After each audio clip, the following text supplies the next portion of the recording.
तुमने इस आग को देख करके कोई भी नया तमाशा किया ना तो समझ लेना तुम्हारी शादी इसी आग में जल करके राख हो जाएगी। और अगर तुम बिन ब्याही बंसल निवास आई तो हम तुम्हें सचमुच में इसी आग में झोंक देंगे। इसलिए अब तुम्हें अपनी आँख, नाक, कान जो कुछ भी बंद करनी है ना बंद कर लो, लेकिन हमें कोई नई नौटंकी नहीं चाहिए, समझी?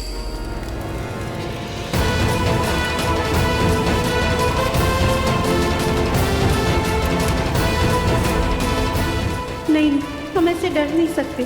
कि हमारे परिवार के साथ साथ मित्तल परिवार की इज्जत का भी सवाल है। हमें हिम्मत रखनी ही होगी। मम्मी, पापा, प्लीज हमें हिम्मत दीजिए।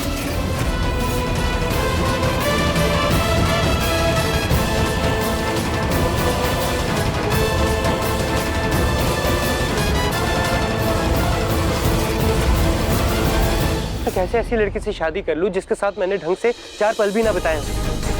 बिना जाने पहचाने मैं किसी के साथ जिंदगी भर का रिश्ता कैसे जोड़ लूं पापा?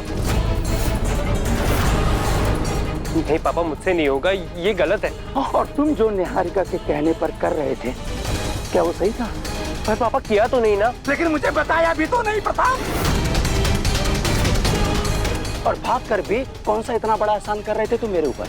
परसों लग गए इस कानपुर शहर में मित्तल का नाम बनाने में, और तुम अपने बचपने की वजह से उसे एक झटके में सब कुछ बर्बाद कर देना चाहते हो। तो नाम और इज्जत बचाने के लिए अब आप अपने बेटे की बलि चढ़ा देंगे क्या? प्रताप बस बस, हाथ जोड़ते हम आपके आगे, बस कीजिए।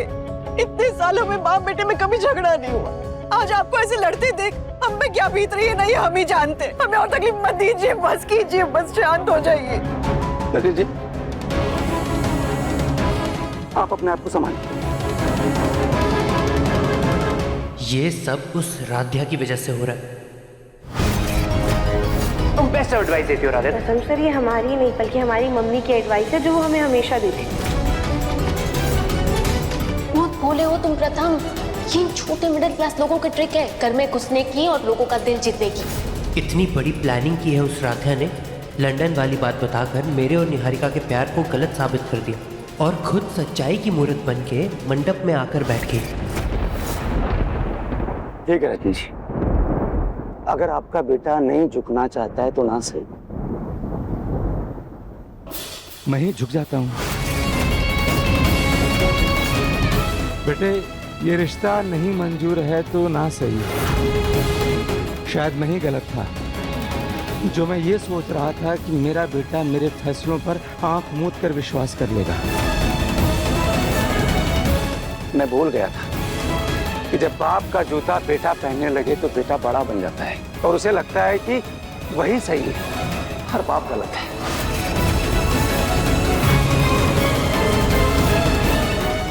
ऐसा नहीं है पापा, मैं आज भी आप पर खुद से ज्यादा भरोसा करता हूँ, लेकिन पापा मैं राधिया से शादी नहीं कर पाऊंगा।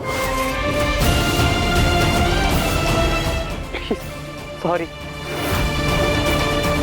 नहीं बेटा, तू जीता, तेरी जिद जीती। पापा ये आप क्या कर रहे हैं? एक बाप के रूप में मैंने तुम्हारा हमेशा भला सोचा है। अगर तुझे लगता है कि ये रिश्ता तेरी खुशी छीन लेगा तो मैं इस रिश्ते से इनकार कर देता। बाहर जो इतनी आंखें तेरा इंतजार कर रही हैं, उनसे हाथ जोड़कर मैं माफी मांग लूंगा। चाहे मेरी पगड़ी उछले, चाहे मेरी इज्जत उछले, चाहे किसी लड़की की जिंदगी बर्बाद हो। ठीक है बेटा, तेरी खुशी और तेरी जिद ज्यादा जरूरी है। नाम क्या है? नाम तो फिर कभी कमा ले। तो तुम माँ बाप अपने बच्चों से ही हारते हैं। जो इज्जत मेरा गुरूर था, आज तेरी जिद उसे तोड़ देगी। कोई बात नहीं रजनी, मैं बंसल परिवार के सामने जाकर के हाथ जोड़ूंगा, गिड़गिड़ाऊंगा, उनसे भीख मांगूंगा, उनसे माफी मांगूंगा, लेकिन तेरे जिद पे कभी आंच नहीं आने दूंगा मैं। तुझसे एक विनती है बेटा, अपने बाप के इस फैसले को माफ कर देना। और मैं कसम खाता हूँ कि तेरी निजी जिंदगी में मैं कभी दखलंदाजी नहीं करूंगा। लेकिन अपने बाप को मत छोड़ना था। एक बाप की पहचान और उसकी शान उसके बेटे से हो, लेकिन आज तुमने उस शान को कलंकित कर दिया है प्रथम। तेरे इस कदम ने आज मुझे दुनिया के सामने बेइज्जत कर दिया है।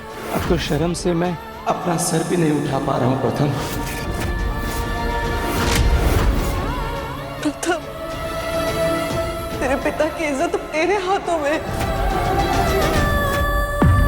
हम मानते हैं कि तुझसे बिना पूछे तेरी जिंदगी का इतना बड़ा फैसला हमने ले लिया और ये गलत है, लेकिन बेटा हमने हर एक कदम सिर्फ तेरी भलाई के लिए लिया है। हमने बस यही सोचा कि हमारा बेटा हमसे दूर ना चला जाए, हमसे अलग ना हो जाए।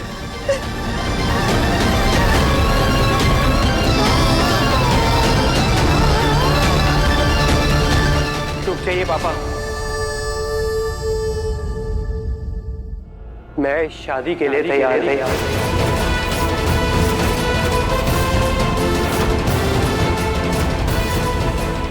सच सच बेटा?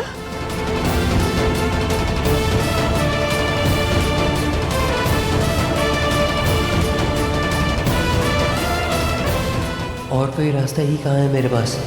अब मॉम डैड और मित्तल खानदान की इज्जत के लिए ये शादी करनी ही पड़ेगी।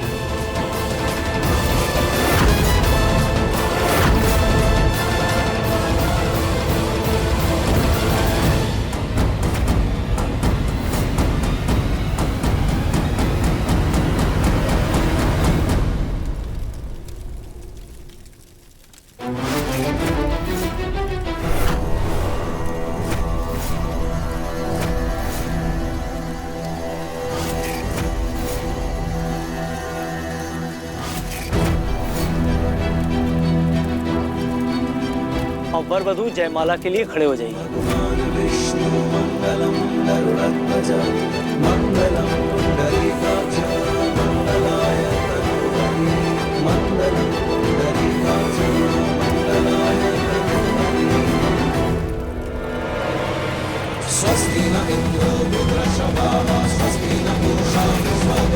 क्योंकि हम नहीं चाहते कि आपके और निहारिका मैम के रिश्ते पर जरा सी भी आ जाए। आप ये सब क्यों कर रहे हैं? आपने और निहारिका जी ने इतना बड़ा फैसला कैसे ले लिया?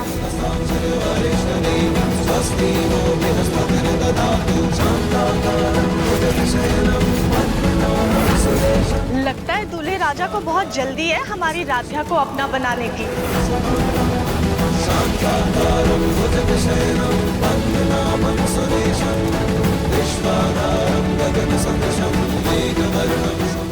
राध्या, तुमने मेरी अच्छाई का अच्छे से फ़ायदा उठाकर निहारिका की जगह ले ली। तुम मेरी बीवी तो बनी, पर मैं वो दर्जा तुम्हें कभी हासिल नहीं होने दूंगा।